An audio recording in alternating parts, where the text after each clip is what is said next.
Welcome to night bulletin. ఇక వార్త వివరాల్లోకెళ్తే వైఎస్ఆర్సీపీ ప్రధాన కార్యదర్శి ఎస్వి సతీష్ రెడ్డి ఆల్మట్టి ప్రాజెక్టు ఎత్తుపేపుపై ఆందోళన వ్యక్తం చేశారు.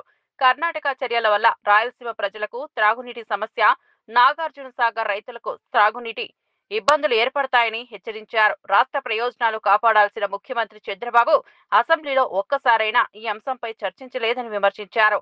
స్టీల్ ప్లాంట్ ప్రైవేటీకరణపై కూడా ఆయన మౌనం ఎందుకని నిలదీశారు.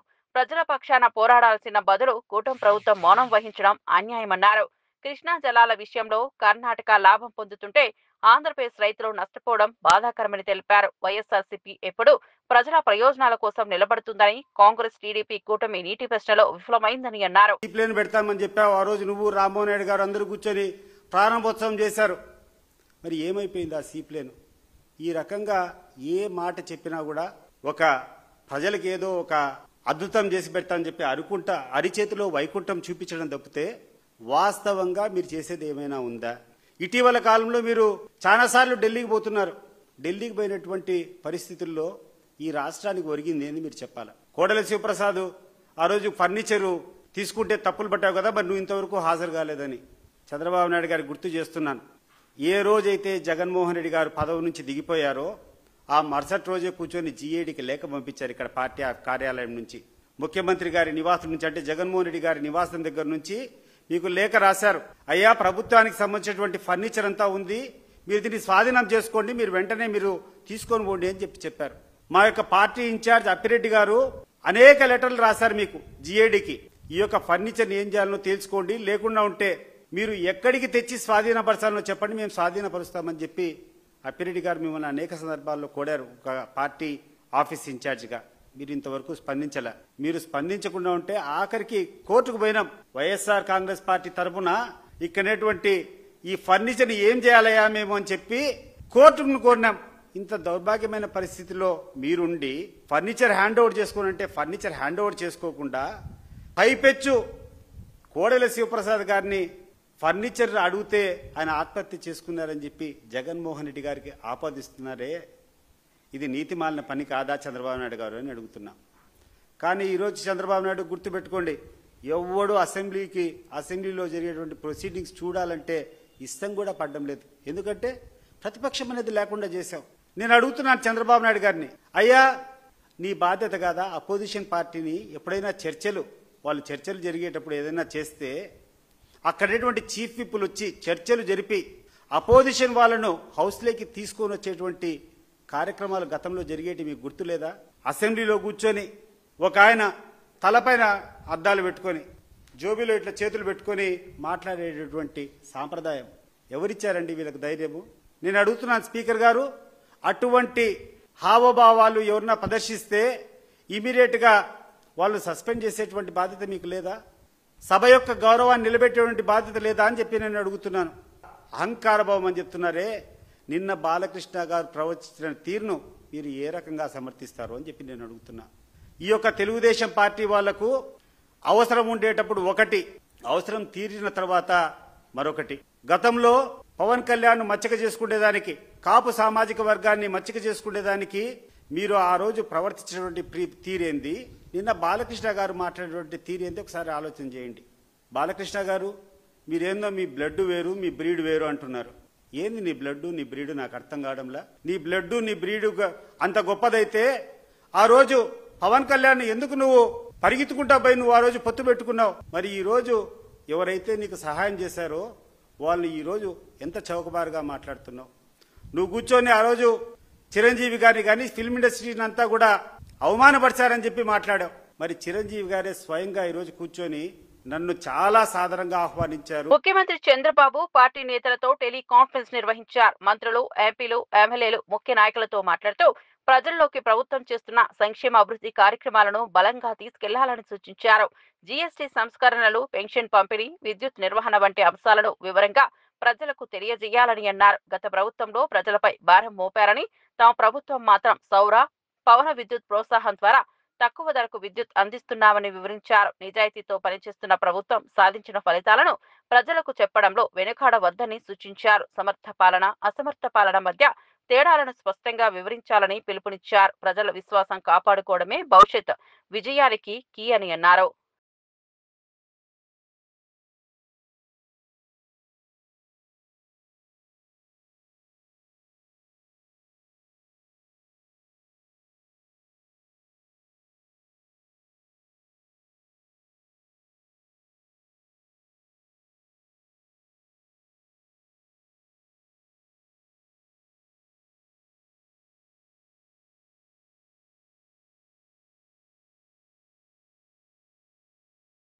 టీపీసీసీ అధ్యక్షుడు మహేష్ కుమార్ గౌడ్ కూటమి ప్రభుత్వ పనితీరును సమర్థించారు. అధికారంలోకి వచ్చిన మొదటి రోజే మహిళలకు ఆర్టీసీలో ఉచిత ప్రయాణం కల్పించడం ప్రజల కోసం తీసుకున్న గొప్ప నిర్ణయమని తెలిపారు. అది బాకీ కాదని ప్రజల పట్ల నిబద్ధత అని అన్నారు. 11 నెలల్లోనే 65,000 ఉద్యోగాలు ఇచ్చామని గుర్తు చేశారు. రాష్ట్రాన్ని అప్పుల్లో ముంచింది కేసీఆర్ కుటుంబమేనని ఆరోపించారు. తాము తీసుకున్న సంక్షేమ చర్యలు ప్రజలకు మేలు చేకూరుస్తున్నాయని అన్నారు.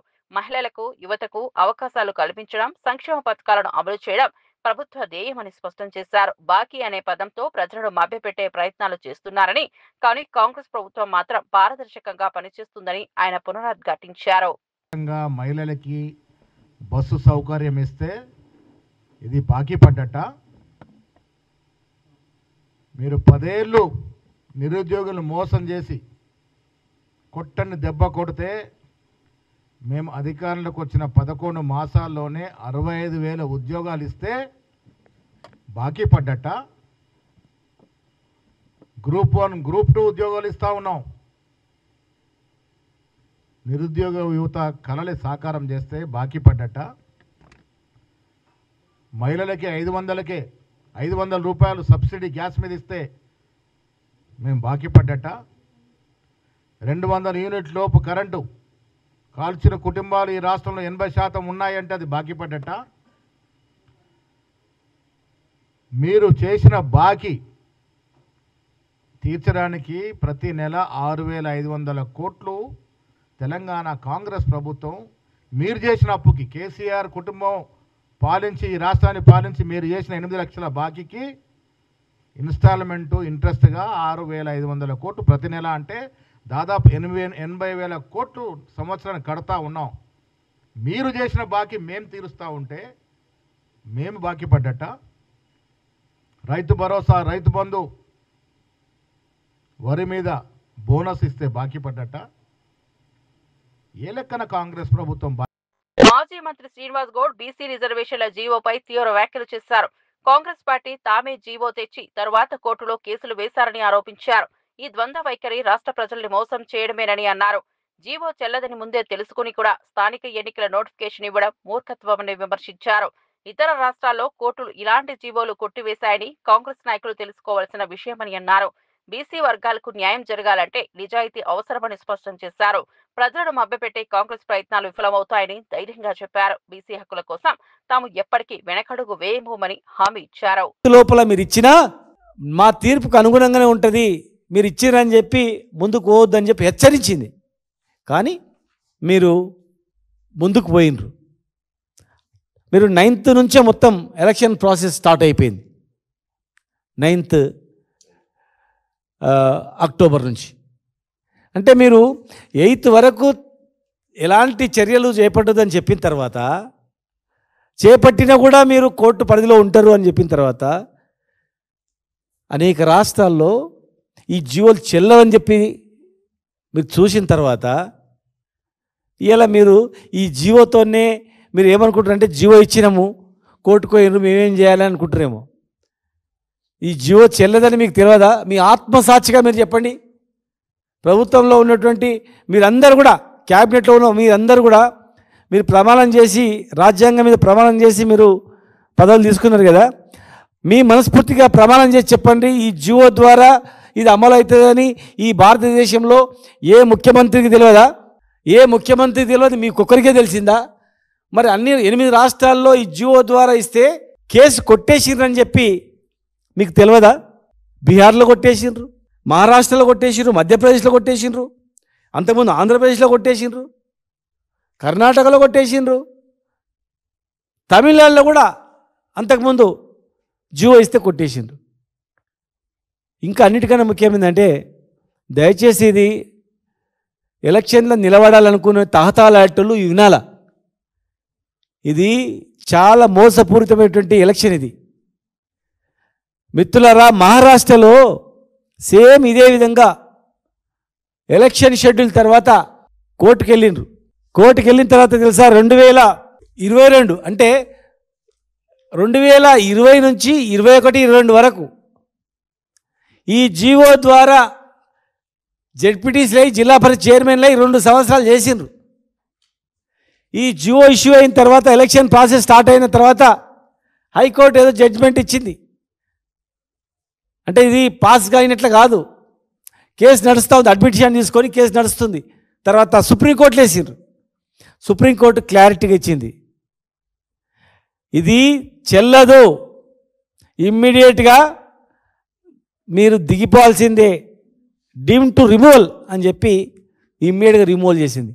అంటే 2 సంవత్సరాలు వాళ్ళు ఈ విజయనగరం పర్యటనలో ఏపీ హోంమంత్రి అనిత చింతలవలస ప్రాంతంలో ఓ ఆసక్తికర ఘటనకు సాక్ష్యమయ్యారు. కాన్వాయ్ వెళ్తుండగా స్కూటీ నడుపుతున్న 2 మైనర్ బారులను గుర్తించి వెంటనే ఆపించారు. వారిని ఆపి భద్రతా సమస్యలను వివరించి మందలించారు. వెంటనే వారి వివరాలు సేకరించి తల్లిదండ్రులకు సమాచారం ఇవ్వాలని పోలీసులను ఆదేశించారు. చిన్న వయసులో వాహనాలు నడపడం ప్రమాదకరమని తల్లిదండ్రులు పిల్లలపై శ్రద్ధ వహించాలని సూచించారు. రోడ్డు ప్రమాదాలను నివారించేందుకు అందరూ జాగ్రత్తలు తీసుకోవాలని పిలుపునిచ్చారు. చట్ట ప్రకారం మైనర్లు వాహనాలు నడపరాదని స్పష్టం చేశారు. ప్రజల ప్రాణాలు విలువైనవని, ప్రతి ఒక్కరూ భద్రతను ముఖ్యంగా పరిగణించాలని, రాష్ట్రంలో రోడ్డు భద్రతకు ప్రత్యేక చర్యలు తీసుకుంటున్నామని, ఈ తరహా ఉల్లంఘనలను ఇక సహించబోమని హెచ్చరించారు.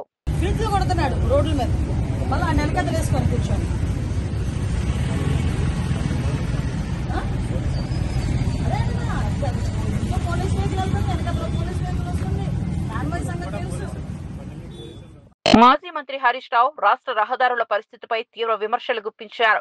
రాష్ట్రంలో గుంతలు లేని రోడ్డు లేదని వ్యంగ్యంగా వ్యాఖ్యానించారు. ఇక గుంత కనిపించినా ఫోన్ చేయమని కోమటిరెడ్డి వెంకటరెడ్డి వాగ్దానాన్ని గుర్తు చేస్తూ ఇప్పుడు రోడ్ల మరమ్మత్తు కూడా నీళ్లు కలుపుతున్నారని ఎద్దేవా చేశారు.